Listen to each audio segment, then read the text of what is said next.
Welcome, welcome, welcome to this month's broadcast. No, God! No, God, please, no! No! No!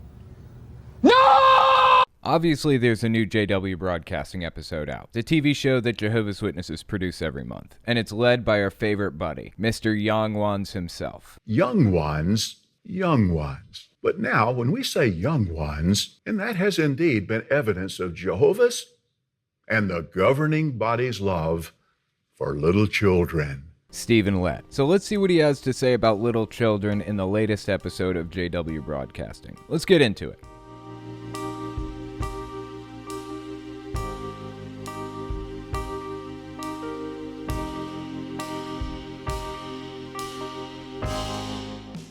We might mention that we've had just a few parents write in expressing concern that some of our videos depict scenes that could have an effect on children who've been protected from anything even hinting at an act of violence.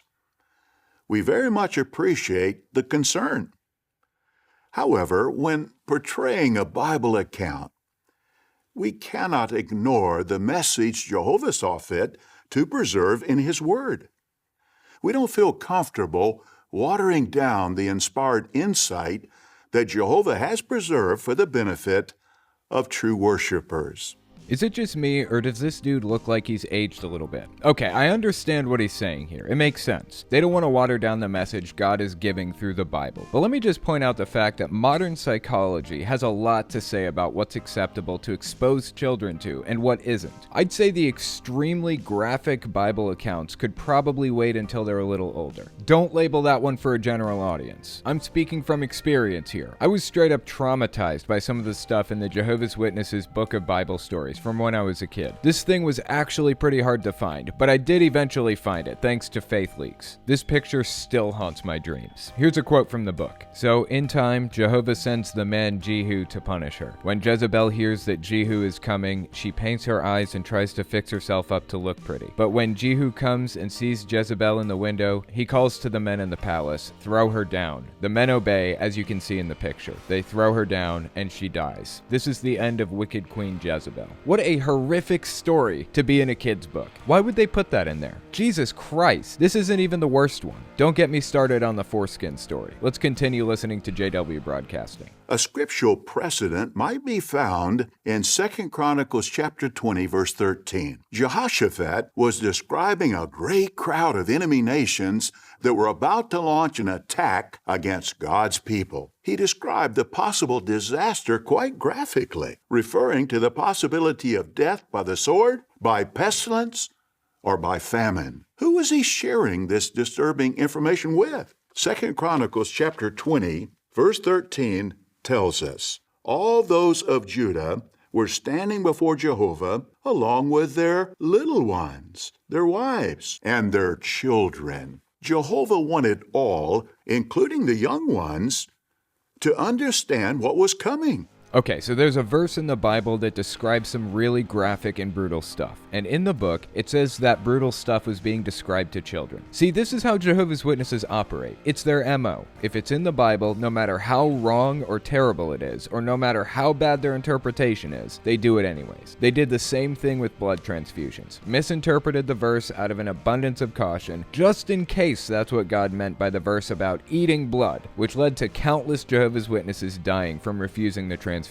So obviously this isn't the first time Jehovah's Witnesses have followed the stupid advice of an ancient culture that didn't know better. Let's continue. Parents, likewise, need to give their children a realistic idea of what we all will face in the near future. Many parents choose to help their children appreciate the graphic visual imagery of a Bible-based video, while at the same time building trust in Jehovah, who will be with them in times of distress. What he's implying here when he says, parents likewise need to give their children a realistic idea of what we all will face in the near future. is that parents should basically traumatize their children by describing what Armageddon is going to be like. I know some Jehovah's Witness families had what they called Armageddon drills, basically preparing for complete societal collapse and telling their kids how bad it's going to be, in graphic detail. There are some Jehovah's Witness affiliated companies that sell go bags. As far as I know, they aren't directly owned by the Watchtower Society, but they still tell you what should be in the go bags. Here's the list: blankets, complete change of warm clothes and sturdy shoes, flashlight, radio, battery or wind-up, and spare batteries, first aid kit and a whistle to signal for help, eating utensils, can opener, pocket tool set, and waterproof matches, dust masks, waterproof tape, and plastic sheeting for shelter, toothbrushes, soap, towels, and toilet paper, child care supplies and special needs items for seniors or the disabled, a waterproof container with needed medication, copies of prescriptions, and other important documents, list of emergency contacts and meeting places, and a local map, credit cards and cash, extra set of house keys and car keys, paper, pencils, books, and games for children, and Bible. Not sure why the Bible would be useful, but I guess it would raise eyebrows if it didn't make the list. When the virus thing started, Jehovah's Witnesses were saying this is the end. This is it. This is the beginning of Armageddon. But with a little time, one of the governing body members, Tony Morris, said it didn't come on quickly enough, so it isn't Armageddon yet. I thought to myself, I don't know, it happened pretty quickly. How much quicker could it have happened? This list shows how quick they expect it to happen. They want you to have an extra set of car keys in there. They don't want you searching around for your car keys, something you probably use every day when Armageddon starts. They want you to be able to grab the bag and go immediately. That's how quick they expect it to come on. I'm telling you, they're preppers. They think the end is coming any 5 minutes now, and they want to put the fear of God in people from a very young age. They don't really care what kind of psychological damage it does. In fact, the more psychological damage it does, the better. That means they'll be too afraid to leave the religion when they become adults. Let's continue.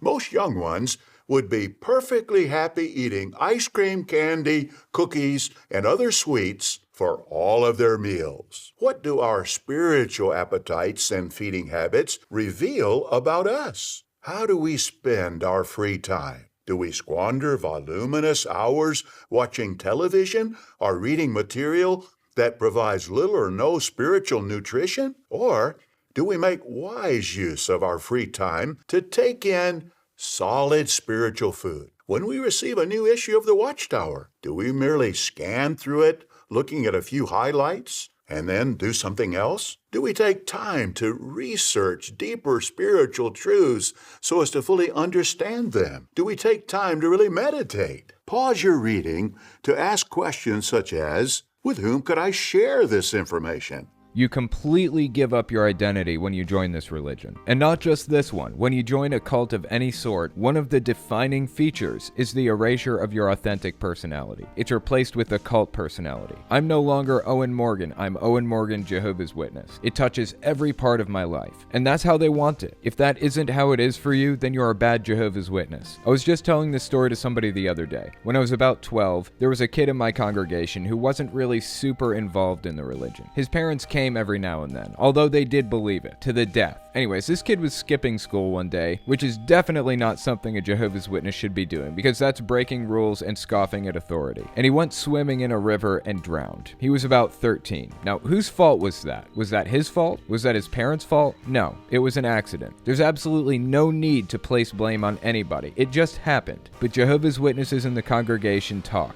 and they came to the consensus that if they'd been better Jehovah's Witnesses, he wouldn't be in that situation. They found a way to blame it on their lack of involvement with the religion. I was good friends with this kid, at least for the time he was actually at the Kingdom Hall and involved. He'd come over to my house sometimes when I was really little, and his parents really valued me after his death because they knew that I'd been close to him at one point in my life. They respected and loved me, almost like a connection to their son. But the moment I got disfellowshipped, they bailed. They never spoke to me again, for the rest of my life. Last I heard, they lived in Texas or something. It's really very sad, the way the governing body gets their claws in you and refuses to let go, to the death. I would do just about anything to wake these people up. It's a slow process, but I think we're winning the battle. Anyways, that's all I've got for you. If you like what I do and you want to see me continue to do it, you can check me out on Patreon. That's probably the best way to support me. But if you want to get something back for your support, you can check out my Etsy store. I sell all kinds of stuff on there, like game controller stands for every game console from the original Nintendo to Xbox One, so give it a look. Okay, thanks for watching, guys.